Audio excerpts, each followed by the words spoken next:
Plus 49. Hello and welcome here at Plus 49. I'm Marlene Bacher, the producer of Plus 49, and I'm thrilled to have you with us. This week's episode is packed and perfectly suited for those first real summer days. In our news segment, we look at Potsdam's efforts to diversify its city administration and a new debate around smartphones in school. In our interview, we sit down with Tuğba, talking about questions of belonging, identity, and how to navigate a world that moves faster than we often want it to. And in Ask a German, we're back under the covers, literally.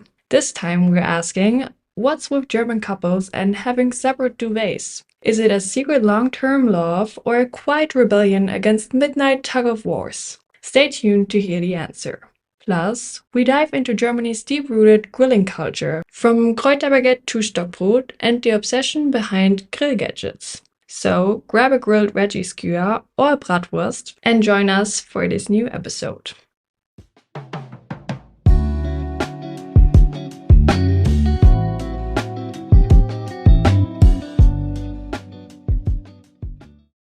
Let's dive right into this week's news top stories in Germany. First up, the city of Potsdam is taking new steps to diversify its administration. Following a local parliamentary inquiry, the city has announced a series of measures to increase the number of municipal employees with a migrant background.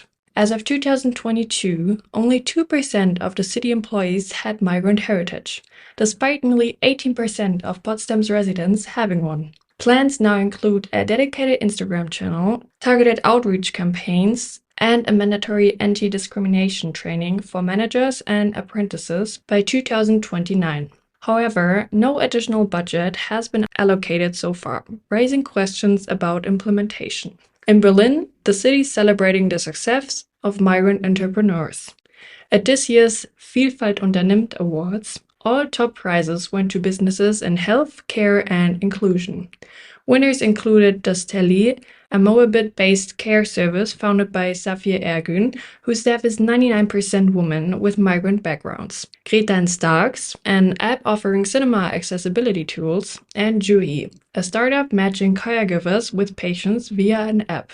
A special prize also went to a physiotherapy practice run by Iranian-born Azadeh Fazidfar, I hope I pronounced that right, and the award highlights both the challenges and a vital contribution of migrants in a labor market that often excludes them, yet urgently needs their skills.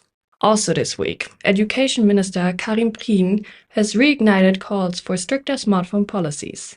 She plans to launch an expert commission before summer to explore potential under-14 restrictions, including platform-specific age verification. Critics worry this could place undue responsibility on young users instead of tech platforms. And finally, diabetes care may become more accessible.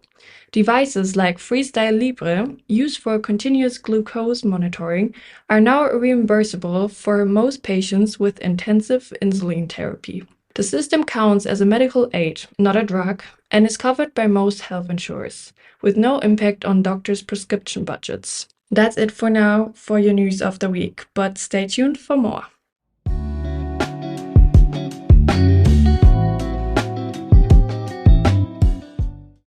Imagine this. It's a warm summer evening. You're strolling through the city or a local park, and suddenly there it is. That unmistakable smell in the air. Smoky, savory, irresistible. It's grilling season in Germany. Whether it's coming from a back garden in Charlottenburg, a balcony in Kreuzberg, or a disposable grill in Tempelhofer Feld, one thing is clear. Grillen is not just a way to cook. It's a national pastime. Grilling has long outgrown its seasonal roots. While April to October remains peak time, millions of Germans now grill year-round, rain, snow, or sunshine. And while the classic image of the German griller may still be a middle-aged man with a Holzkohlegrill and a beer in hand, the scene has diversified. In cities especially, electric and gas grills are on the rise, offering a smokeless, balcony-friendly alternative. So, what's sizzling on those grills? Unsurprisingly, bratwurst still reigns supreme, appearing on over 85% of German grills, followed closely by marinated pork steaks. But tastes are shifting. Poultry, fish, and vegetables are gaining ground, especially among urban and health-conscious eaters. Vegetarian and vegan options are booming too. Everything from tofu skewers to soy sausages and veggie burger patties. Even grillkäse, such as halloumi, has found a permanent spot on the roster. And then, of course, there's bread. Because in Germany, bread is never far. Whether it's herb baguettes, garlic loaves, or the beloved Stockbrot, which is basically bread dough wrapped around sticks and roasted over open flame, no grill evening is complete without it. The grill itself is almost a personality trait. Charcoal for purists, gas for convenience lovers, electricity for city dwellers. Then come the tools. Grill brushes, thermometers, long-handled tongs, and sometimes even full-on smokers. For true enthusiasts, grilling is a craft, not just a meal. Interestingly, grillen isn't quite the same as barbecue.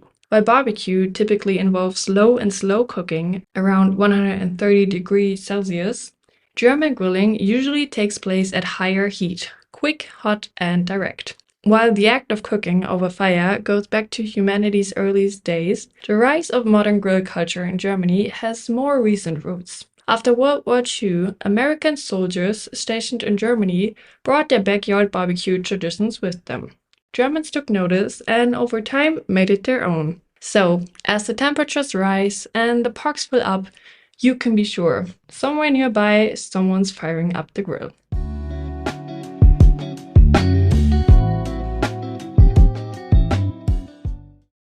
We have with us Tuba. She has a silent G in between her name. So if I, by any chance, do it this on the wrong side of the narrative, please let me know.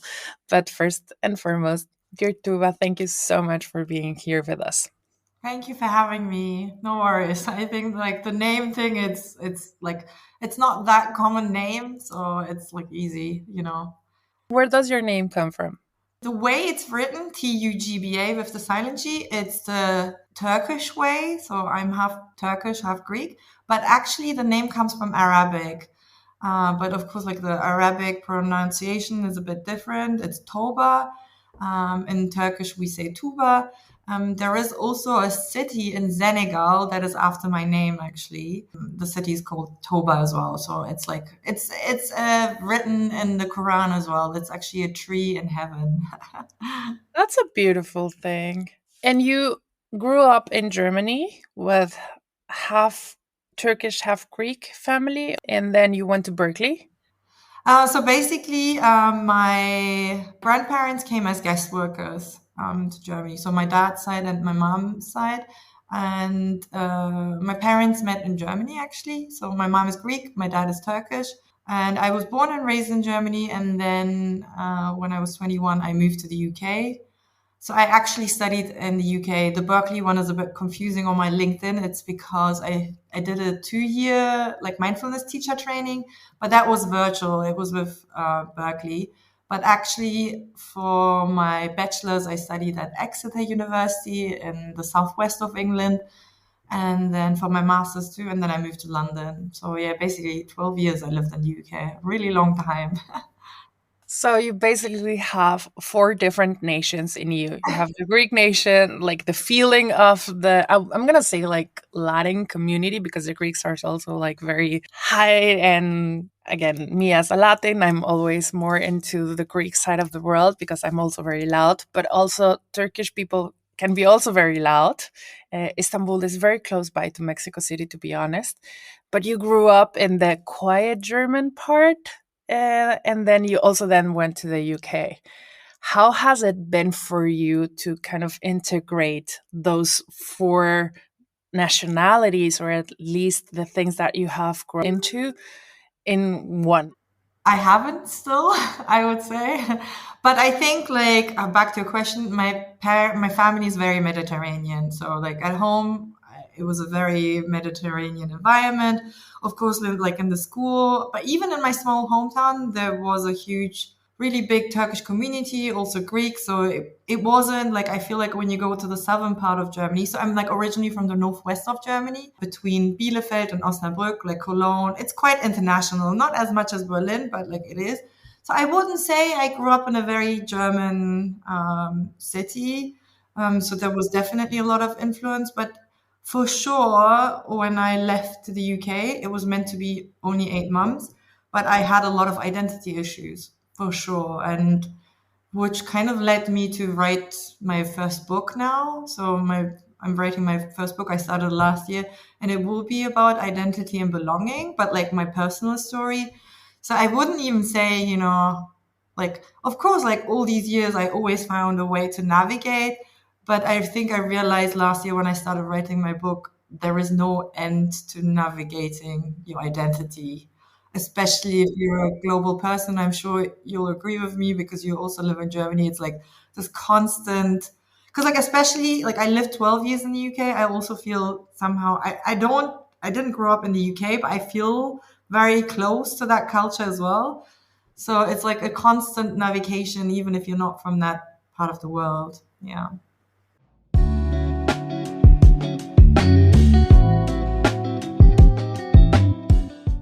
Tell us a little bit about your storytelling.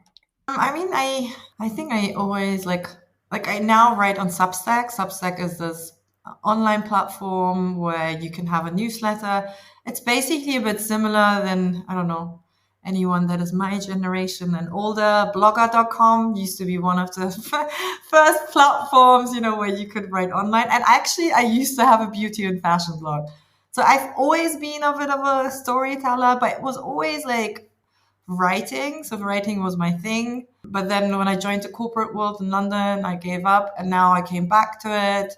Yeah, I mean, I think because I'm quite sensitive person, I'm very sensitive to my environment and I have a lot of reflections. And maybe it's my ancestors being philosophers, like the Greek philosophers, but I feel very philosophical about life sometimes. And I realized my newsletter is also more on it's called As Slow as Possible, but it's also more on the philosophical side of things. Like, it's like these in between moments in life that we sometimes don't notice, but there is more to it. And I like to tell these stories, things that I notice environment, in my day to day, but with a very philosophical aspect. Yeah. And you were telling before we went to a music break that you are just finishing your book. Yes. And a little bit about it came from this experience of having this multinationality and also adapting to a new one. How long are you in the process? When can we read it? So I've always wanted to write a book, but I didn't know what will be the topic. I'm like, hopefully one day it will come to me. And then last year, I like before I turned 40, I had a bit of another, not identity crisis, but I think it comes with like, when you hit like 40, 50, 30. And then I was like, you know what? I have always wanted to learn Greek. I'm going to take some sabbatical from work and I will go to Athens and I will do a language school. But then when I decided to do that, I'm like, why don't I just record every day my experiences? Because it felt a bit like when I went to Athens, even though I'm half Greek, I realized I'm not that connected to the culture. So it felt like being a foreigner in my native country. So that was like somehow the tagline that I had in my head nonstop. So what I did is like every day I recorded my experiences, things that happened at school, my own reflections, my family's history, but then also how it is to be half Turkish, half Greek, because as you know, they don't really get on that well. That's another part of, where sometimes I feel in conflict with my identity because it's like two countries that have a very shared and sometimes not so pleasant history. And yeah, so now I have the first draft. And I actually, like this week, I started writing a book proposal. I just need to find an agent now and then hopefully find a publisher. But yeah, it's a lot like about identity and belonging, but not in a serious way. It's more mixed in with my experiences in Athens and funny because I don't want it to be like a very serious book. But of course, you end up talking about serious things too. I'm always saying that you have so many different identities in just one language, and then you add the other languages to it. Plus, as you say, the age, because the far along you are in a specific way I sort of believe that, at least for women, when you get to a certain age, you're supposed to be doing something very specific. And then that all included, it's kind of like a blast, and you're thinking so many situations, and your identity is changing so fast all the time that, of course, it's not very easy. Yeah, I agree. And I think what I realized when I started writing this book, I was reflecting a bit on it. We're living in this world where globalization is like on full on speed. Like everyone is living everywhere. We're flying like for a weekend to Paris, to there, to this. But the human cost of this globalization, it's very slow. Humans can't catch up that fast with globalization when it comes to our emotions, when it comes to identity. And I realized even though we're all moving around, but emotionally, it's very difficult to catch up with it. Of course, it doesn't also make it any easier that there is a general trend, particularly in Europe and US, towards right wing extremism. So, like all of us who are not maybe native to the country, even expats, you're like, where do I even belong? Even though I have built a home in Germany and I've been living here for 10 years, but now I don't feel welcome here. But I also don't feel welcome in my home country anymore. So I think it's a general topic. It's not just, I don't feel like it's exclusive to me, but I don't think our emotions can catch up that fast as technology and globalization move around the world. Definitely.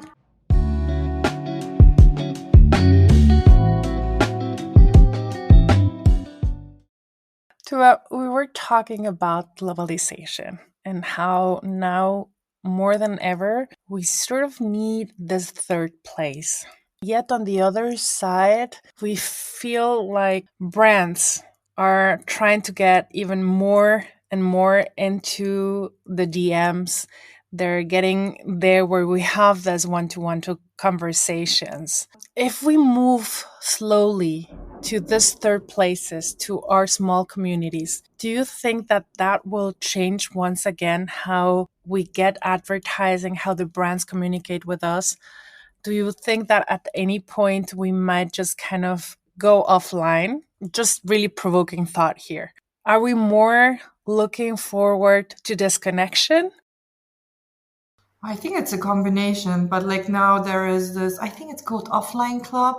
It's basically an organization that started in the Netherlands and now they organize events in Berlin as well. So there is clearly a need because I think since the pandemic, we're also a bit off balance. We're too much online, but too little. Like we lost a lot of the third spaces during the pandemic, I realized. Really, very, like, unless someone takes up the initiative, like I did with these meetups, very difficult, to maybe find your own little community. But if you do find, like, if you take the initiative, I think we started off like with 10 writers. We're now 130 writers. So there is clearly a need for people to have these third spaces. But I also work in tech. I'm a firm believer, it's all about balance. We need the online world and it's really useful. And I'm so grateful that we have the online world, but we also need these offline meetups, offline events, and offline spaces where we, what you were saying, that you live in this parallel universe somehow,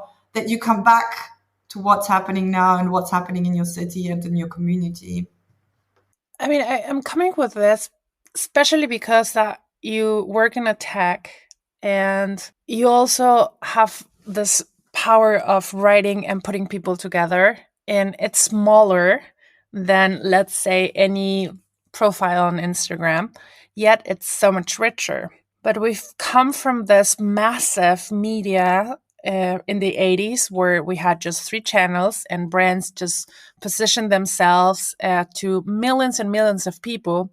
And then it has been fragmented so much that nowadays an influencer has even more than any TV show visitors has. And on the other side, I do believe that this oversaturation of information, it's making us choose that third space with a little less people and even fragmented it it even more, because sometimes it's just too much information happening all at once. And of course, the question will be how this is going to affect the way that we consume, because at the end of the day, a lot of the companies that we're working on in have the need to get this massiveness, to get as many people as possible, to get this message in the big NFL advertising segment. But is it possible that we will start, I don't know, branding ourselves more and getting maybe being influencers outside of Instagram?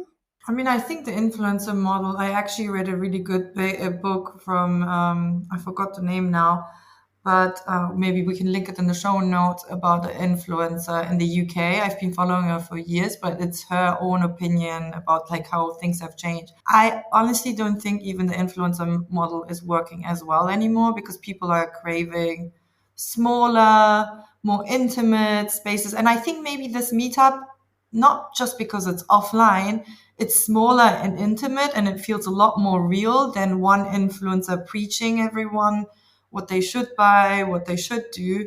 It feels like more like a community. And I feel like even the online world will change more and more. That's why, like, Discord, I don't know, it's like this more community driven app. There's so many different communities.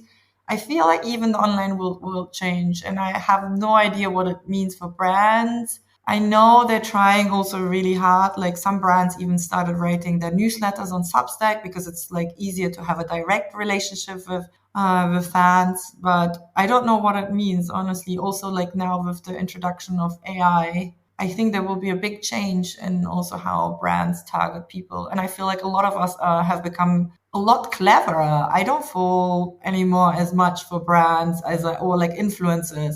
I unfollowed so many influencers where I felt like they're just trying to sell me something. So it's not even about like having 5 million followers. It's about like, what kind of relationship you have with the people. I'm on your side, definitely. It has maybe to do a little bit of our similar age. Of course, you're way younger than me, but also because Marlene, our producer, she's way younger. She's in the beginning of her 20s. And of course, the way that they consume, it's also, I think, even more offline than our generation. And so it's getting that way. And I believe that places like yours, the possibility that you give to authors is super valuable. And therefore, congratulations on this. Thank you. I mean, honestly, when I look in it's not even my problem and my friends who are addicted to their phones, it's my parents. Like, I feel like at least we have, like, over the years found a way. Like, I'm 41 now, and we're trying to find ways to be more offline, but my parents don't have a filter at all. Like, they're like all day on their phones. Like, even when we're traveling and when we're traveling and having dinner, I feel like that generation is totally lost to the online world. They need to figure out a way. And I've had other friends say the same, that it's actually their parents who are more addicted to their phones than like, their actual direct friends. So, but I hope, more people will wake up, because yeah, there needs to be a bit more balance between online and offline.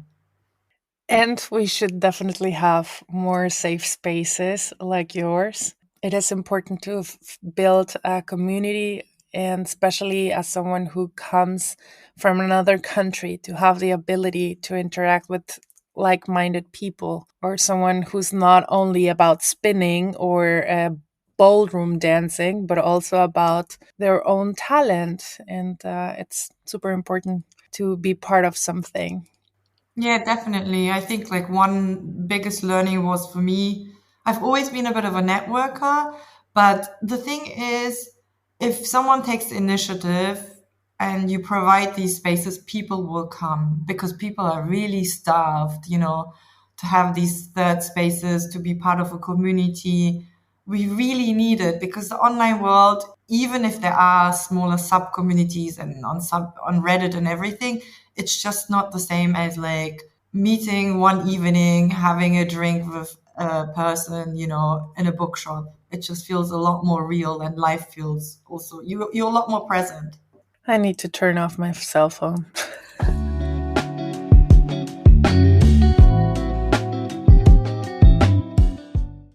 we're in our last part of our conversation with Tuba. I do have a lot of questions because we were talking about globalization and what you were saying about the emotions don't go as fast as the globalization goes, or even as Instagram goes. Because I think somehow, as someone who is not 100% citizen of one country, because you have so many countries in yourself, that we are kind of the first generation that, I mean, at least since you can always take a look at what's happening in another country, you are always living in this parallel world between two countries. What's happening in Germany, what's happening in the UK, what's happening in Germany, what's happening in Mexico. So you never let go of something and you're feeling emotions all the time. And that can be sometimes very overwhelming. But here is the positive side, because when this overwhelm comes in, you have to access other tools such as storytelling and take the online presence off and go into very meetups offline, which is what you basically do here in Berlin. Yeah, I think that's actually a really good point. I feel like this online world gives us a lot, but it really like, this parallel, what you were saying, parallel living between like what's happening around the world and what's happening. And I really realized like since so I've been organizing these Substack writer meetups for more than a year now. I realized coming back offline, meeting in real life in your own little community, the life, like the world feels a bit more manageable. It feels like, I don't need to know what's happening in Brazil now because like I am in my own little community and I'm here now, I'm present, and this is what really matters. So I've been organizing these meetups once a month, and just having this third space to always come back with all these writers who also live in my own community here in Berlin is again a reminder, like, we really need more spaces, or like more these type of things where we remove ourselves from the online world and come back to our community and just be present with what's happening with our own close environment.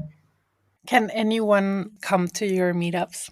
So like what it started off as like anyone that is writing on Substack, but like I was saying it last week in our meetup as well, Substack is just a platform. Today maybe we're writing on Substack and next week we're writing on another platform. In general, kind of like the semi requirement is that you're a writer. Even if you don't write on Substack, you're more than welcome to join. Or if you're not writing yet, you're curious, you're more than welcome to join. But we just want to keep it like, writer focused. But we always have in the meetup like at least a handful of people who are curious or who want to write a book and they need this last push, who want to start a newsletter. So yeah, it's always an option. But yeah, that's where we are at right now. And next week we actually have our first picnic, meetup picnic. So hopefully the weather will be nice and we can have the picnic. How can we subscribe to your Substack? So my Substack is called As Slow as Possible.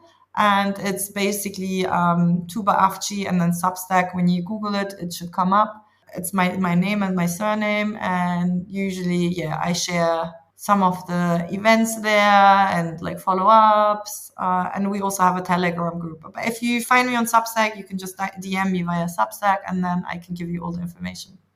Thank you so much for being with us today. And we hope to meet you very soon in one of your.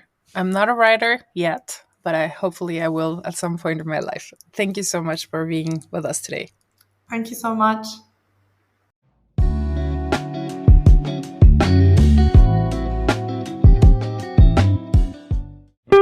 Plus 49. Ask a German.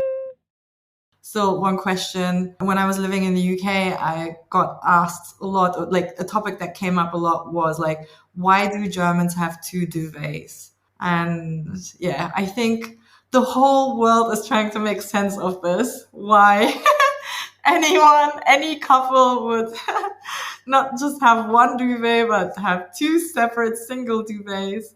And yeah, that's the question that I have, that I still haven't figured out in my 41 years. If you've ever checked into a hotel in Germany or stayed over at a German friend's place, you might have been surprised by the bed setup. One mattress, or sometimes even two pillows, and two separate duvets. For many international newcomers, it feels a bit unromantic. But for many Germans, it's simply the smartest way to sleep. Let's get the practical reason out of the way first. No one likes a blanket thief. Anyone who's woken up at 3 a.m. freezing on one side while their partner lies wrapped up like a warm burrito knows that shared covers are a battleground. The solution? Each person gets their own duvet. No fighting and no middle of the night tug of war. Just sleep. And it turns out this isn't just a quirky preference. It actually makes scientific sense. Studies have shown that people, especially women, tend to sleep more deeply and wake up more rested when they have their own sleep environment. That includes not just the mattress or pillow, but also the blanket. And in a country where people take their sleep and their ergonomics very seriously, this isn't something to take lightly. Interestingly, the double duvet setup is common not only in Germany, but across Scandinavia and parts of Austria and Switzerland. In fact, many German bedding stores don't even carry king-size duvets. Instead, they offer two single-sized ones with individual covers, fabrics, and even seasonal weights. One person can go all in on the fluffy winter down, while the other sticks to the breathable summer quilt. And no one has to compromise. And before you ask, no, this doesn't mean romance is dead. Germans just draw a clear line between Zweisamkeit, togetherness, and Durchschlafen, uninterrupted sleep. One is for evenings, the other for nights, and both deserve equal respect. Still skeptical? Well, think of it this way. If couples argue less about who's hugging the blanket or overheating in the bed, they might just have more energy and patience for actual quality time. That's not a step back in romance. It might actually be the secret to longevity. So, if you're moving here, don't panic when your partner suggests buying two comforters instead of one. It doesn't mean your relationship is in trouble. It just means you're about to sleep better. And in Germany, that's practically an act of love.